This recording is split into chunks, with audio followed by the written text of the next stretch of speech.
Saat malam pemirsa, berbagai sinyal ketidakharmonisan antara Presiden Joko Widodo dan Partai Nasdem terus bermunculan, dan tidak hanya viral dengan gestur menolak dipeluk Surya Paloh, ketidakhadiran Presiden Jokowi saat Partai Nasdem berulang tahun ke-11 juga disinyalir menjadi pertanda adanya keretakan.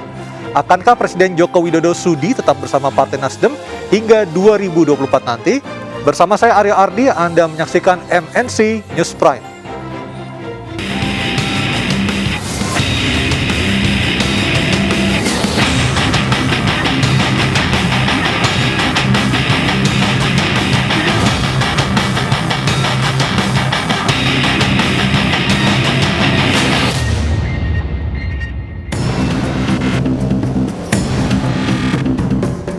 Isu keretakan hubungan antara Partai Nasdem dengan Presiden Joko Widodo kian menguat. Dugaan tersebut muncul seiring sikap Presiden yang tidak hadir dalam puncak acara perayaan HUT ke-11 Partai Nasdem di JCC Senayan, Jakarta, Jumat lalu. Tidak hanya itu, Presiden bahkan tidak memberikan video ucapan seperti biasanya ia lakukan ke partai-partai politik lainnya. Terkait hal tersebut, Ketua Umum Partai Nasdem Surya Paloh menegaskan bahwa hingga saat ini partainya masih berada di dalam koalisi pemerintahan Jokowi. Paloh menyebut Nasdem tetap akan memberikan dukungan penuh kepada pemerintah Jokowi hingga akhir masa jabatan. Ia menekankan Partai Nasdem ingin menjadi sahabat sejati Jokowi dalam suka dan duka. Sebelumnya diketahui keregangan hubungan antara Nasdem dan Jokowi itu diduga akibat keputusan Nasdem yang mendeklarasikan Anies Baswedan sebagai capres untuk pemilu 2024. Selain mengusung Anies, Nasdem juga diketahui tengah menjajaki koalisi bersama dua partai oposisi, yakni PKS dan juga Demokrat. Lantas, akankah berjaraknya hubungan ini bakal menentukan sikap politik Jokowi ke depan?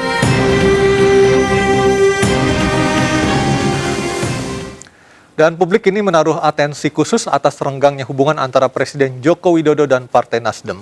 Selain absen saat hari jadi Partai Nasdem ke-11, tidak adanya ucapan selamat ulang tahun dari Presiden Jokowi pun membuat Nasdem gigit jari. Dan untuk membahasnya sudah hadir bersama kami melalui sambungan Zoom, Effendi Khoiri, Ketua DPP Bidang Bapilu Partai Nasdem, Ade Irfan Pulungan, Tenaga Ahli Utama KSP, Ari Junaidi, Direktur Lembaga Kajian Politik Nusatom Pratama.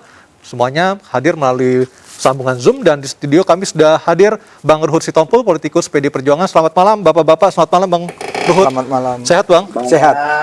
Malam. Selamat malam semuanya. Mas Ari, Bang Irfan, Gus Coy. Saya ke Gus Khoiri dulu. Gus, kalau kita melihat di publik memang saat ini masyarakat melihat terjadi kerenggangan hubungan antara Presiden Joko Widodo dengan Nasdem, khususnya dengan Pak Surya Paloh. Di balik layar seperti apa kondisi sesungguhnya, Gus Coy? Saya kira enggak, karena Pak Jokowi sibuk G20, sibuk kunjungan ke luar negeri. Kemana itu, Kamboja atau Vietnam? Kamboja. Sibuk, ya namanya punya gawe besar, pemimpin-pemimpin dunia datang ke sini harus fokus, konsentrasi full. Tapi ketika Pak Jokowi menyempatkan diri untuk datang ke acara partai lain, sementara ke Nasdem tidak sempat, bahkan juga kalau saya tidak salah kutip, juga tidak menyampaikan ucapan selamat ulang tahun ke Nasdem. Apa yang dirasakan oleh teman-teman Nasdem, khususnya oleh Gus Khoiri sendiri?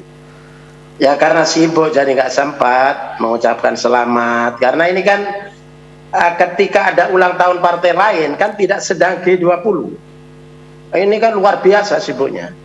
Jadi bagi Nasdem nggak ada masalah. Mungkin setelah ini 2 hari lagi, 3 hari lagi mungkin mengucapkan selamat ulang tahun. Nggak ada kata terlambat. Nggak ada masalah bagi Nasdem.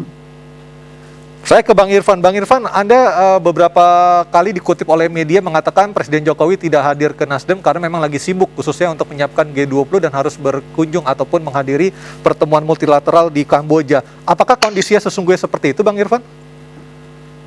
Ya, Mas Aryo, memang jadwal presiden itu kan sudah diatur jauh-jauh sebelumnya. Tidak mungkin misalnya ada satu peristiwa kita minta atau kita gunakan untuk kepentingan lainnya. Pasti presiden lebih mengutamakan kepentingan negara, ya, kepentingan bangsa ini. Kita ketahui bersama persiapan untuk G20, beliau mau monitor sendiri, beliau memantau sendiri bagaimana persiapan di Bali. Gitu. dari hal yang sangat sekecil apapun, beliau ini kan orangnya sangat fokus ya. Jika ada suatu aktivitas event yang itu akan dilaksanakan oleh kita Indonesia ya, beliau orangnya kan sangat perfect ya, tidak mau ada sekecil apapun terjadi kekeliruan lah. Artinya undangan dari Nasdem itu datangnya mendadak seperti itu, Bang Irfan? Nanti boleh ditanya ke protokol atau banyak ke Gus Coy yang kapan dikirim undangan ke presiden gitu. Kapan Gus Coy ngirimnya, Gus Coy? Jangan-jangan mendadak memang? Ya itu urusan panitia. Urusan panitia. Jadi ini nggak usah terlalu diperbesar, nggak usah dipersoalkan, biasa aja. Sibuk kita maklum menjadi Nasdem secara keseluruhan, karena kita ini menjaga kepemimpinan Jokowi sampai 2024, ada apapun harus kita jaga, kita protek, terus kita kawal sampai 2024. Kalau ada perbedaan-perbedaan sedikit itu biasa, dinamika. Dan jadi dalam konteks tidak hadir, tidak memberi ucapan, belum memberi ucapan, itu saya kira soal waktu saja, dan itu semua kader Nasdem memaklumi, Pak Surya memaklumi, kita semua memaklumi. Tidak ada masalah. Itu hukumnya tidak wajib kok. Yang wajib itu adalah menyiapkan segala sesuatunya untuk menghormati tamu pemimpin-pemimpin dunia. Baik. Itu yang wajib mutlak ya. Jadi untuk hadir ke Nasdem tidak wajib. Oke. Sunnah ya, sunnah saja biasa. Saya ke Bang Ruhut sebagai partai utama pendukung pemerintah. Bang Ruhut, dari PDIP sendiri khususnya Abang melihat apakah ini semata-mata hanya tidak sempat, tidak hadir ke Nasdem, ataukah memang benar kata masyarakat memang ada kerenggangan antara Pak SP dengan Pak Jokowi? Jadi Mas Aryo, dua rekan saya tadi kan kita sudah dengar jawabannya. Nah, kita hormati karena mereka adalah politisi-politisi yang sudah kelas dewa. Kalau Ya. Bang Ruhut kelas apa? Kalau aku masih kelas, kalau istilah hukumnya, the man on the street. Yang masih di jalan. Politisi jalanan. Saya lihat senyum Gus Coy, saya teringat, aku udah lama nggak ketemu Gus Coy. Dulu bagaimana kami kepala jadi kaki, kaki jadi kepala, ingin memenangkan Ahok.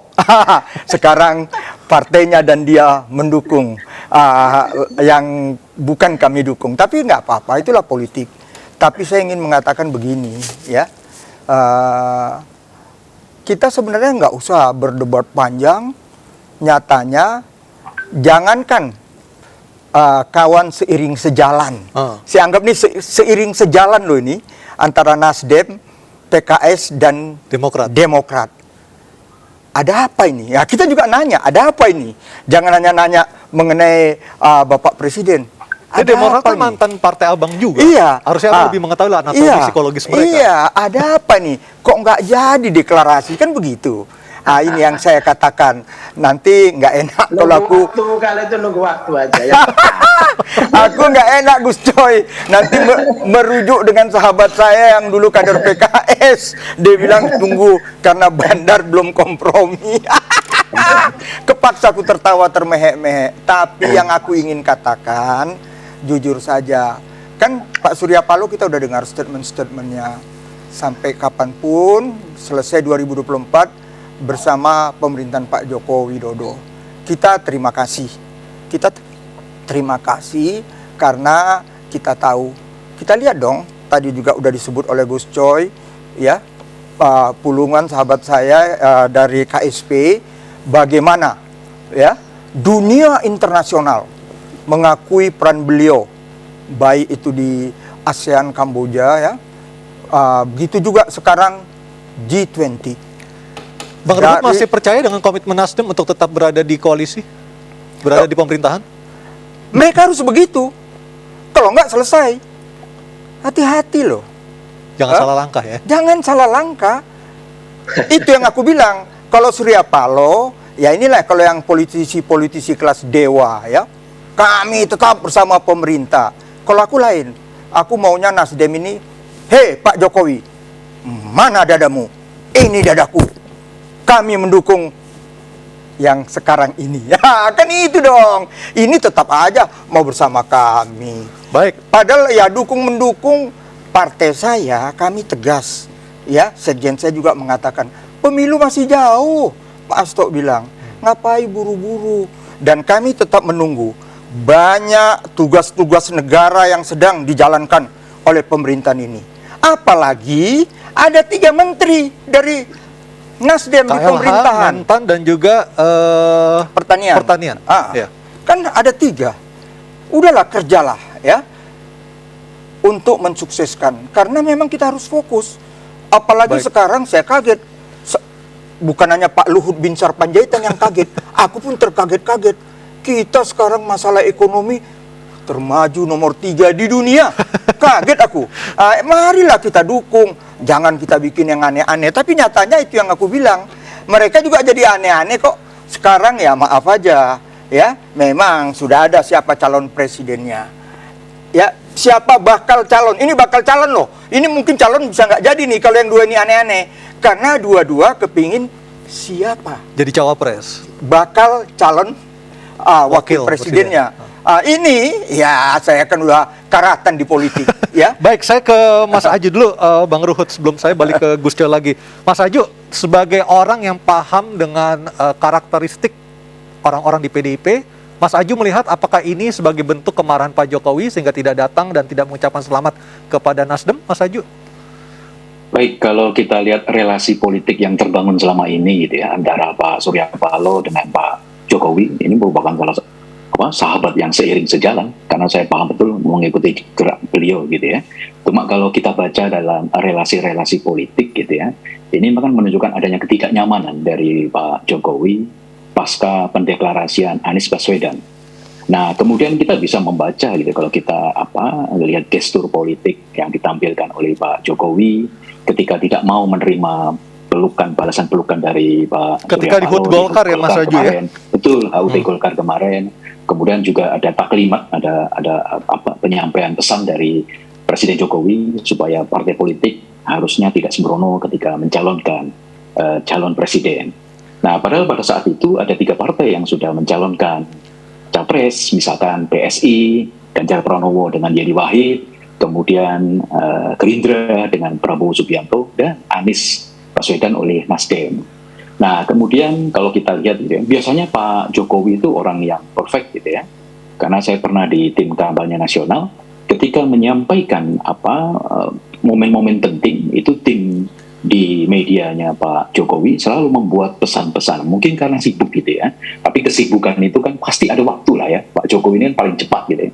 Nah, kenapa nih tidak memberikan ucapan? Kan merekam ucapan itu kan tidak panjang. Sementara Perindo gitu ya. Perindo ini tidak dapat kursi gitu, di parlemen. Tapi beliau hadir. Nah, mungkin memang jadwalnya memang bertepatan, memang Pak Jokowi sibuk. Tapi saya berharap gitu ya, bahwa memang koalisinya akan tetap berlangsung sampai hingga 2024. Soal pilihan itu kan masing-masing partai politik. Tetapi yang jelas gitu ya, publik, apalagi para akademisi, melihat memang tidak ada kenyamanan dari Presiden Jokowi setelah Nasdem mendeklarasikan Anies Baswedan. Apalagi kita pernah lihat, pernah masih ingat pernyataan dari kader Nasdem yang sudah out dari Nasdem. Dari Bang Zulfan Lindan ya?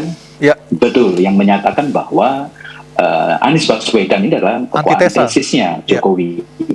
Sehingga memang masyarakat, akademisi melihat memang tidak ada keharmonisan lagi antara Pak Jokowi dengan Surya Paloh. Itu saya lihat, Mas Aryo. Baik, nanti kita akan konfirmasi ulang lagi ke Bang Irfan Pulungan yang malam ini bergabung bersama kami dari benua dari Bali untuk karena juga ada kesibukan di G20.